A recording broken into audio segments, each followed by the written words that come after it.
नमस्कार, मी रामेश्वर वेंजणी, उपविभागीय पोलीस अधिकारी पांढरकवडा। काल रोजी आपल्याला राळेगाव पोलीस स्टेशनच्या हद्दीमध्ये एका अनोळखी महिलेचं प्रेत मिळून आल्याची बातमी मिळाली होती।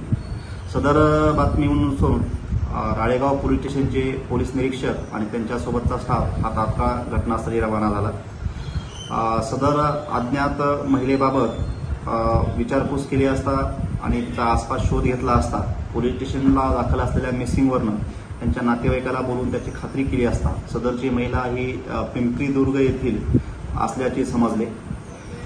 त्यावरून पोलीस स्टेशन राळेगाव येथे अज्ञात इसमाविरुद्ध भारतीय BNS नुसार कलम 103(1) नुसार गुन्हा दाखल करण्यात आलेला आहे। सदर गुन्ह्याबाबत अधिकची माहिती घेतली असता आणि गोपनीय बातमीदाराकडे चौकशी केली असता पोलीस स्टेशनला अशी माहिती मिळाली की सदर महिलेचे राळेगाव शहरात राहणाऱ्या एका व्यक्तीसोबत गेल्या 2 वर्षापासून प्रेमसंबंध होते। सदर व्यक्तीला ताब्यात घेऊन त्याच्याकडे विचारपूस केली असता त्याने आपलं नाव गणेश टेपारी असे सांगितले व तो सदर महिलेला 2 वर्षापासून ओळखत होता व त्यांचे एकमेकांसोबत प्रेमसंबंध होते।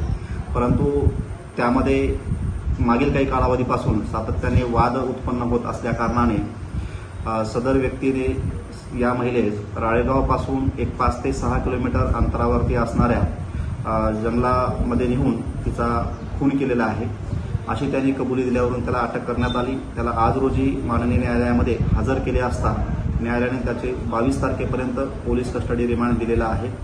सदरचा आरोपी हा कुणबी जातीतला असून मयत महिला ज्या आहेत त्या आदिवासी समाजाच्या असल्याकारणाने सदर गुन्ह्यामध्ये अनुसूचित जाती जमाती प्रतिबंधक कायद्यानुसार कलमवाढ करण्यात आलेली आहे।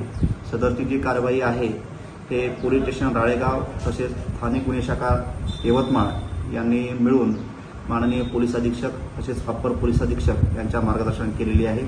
या गुन्ह्याचा तपास आम्ही स्वतः करत आहोत। धन्यवाद।